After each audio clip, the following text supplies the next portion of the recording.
Bien avant l'apparition du premier cas importé du malade Ebola, les leaders du Rewmi, Idrissa Seck, avec une bonne dose d'humour, avaient comparé le président Macky Sall à ces virus destructeurs.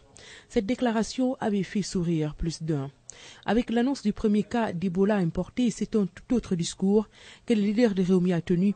Idrissa Seck a demandé à ses partisans d'être aux avant-postes de la mobilisation pour vulgariser les mesures d'hygiène préconisées par le personnel de santé. Même son de cloche du côté de l'ancienne Premier ministre. Sur son compte Facebook, Aminata Touré appelle les Sénégalais à se solidariser et à se serrer les coudes pour combattre cette maladie.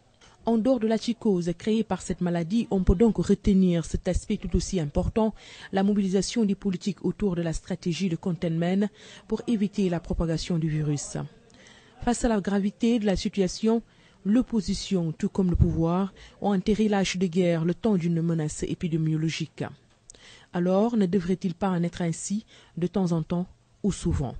C'est-à-dire que l'espace politico-médiatique ne soit pas exclusivement un espace d'opposition, mais aussi et parfois un espace d'apposition.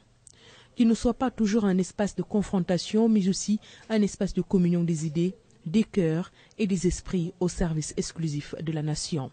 Prenons l'exemple de notre mode de compétition où chaque État optimise et maximise ses stratégies et ses ressources pour tirer son épingle dans ce jeu de l'économie globalisée.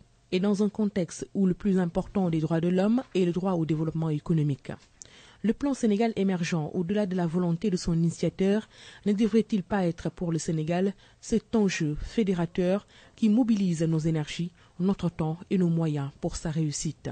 Comme nous nous sommes mobilisés comme un seul homme pour barrer la route au virus Ebola, nous, c'est-à-dire acteurs politiques, société civile, communauté de base, communauté des affaires, jeunes, hommes et femmes, sénégalaises, sénégalais. Comme dit l'adage, à chaque chose, malheur est bon, et le cas Ebola a montré la capacité inouïe de l'homme sénégalensis à élever son niveau de langage, de jeu et de communication à chaque fois qu'il est interpellé par l'histoire avec un grand H. Espérons qu'il puisse en être ainsi, souvent sur des questions aussi stratégiques comme l'économie et l'enseignement.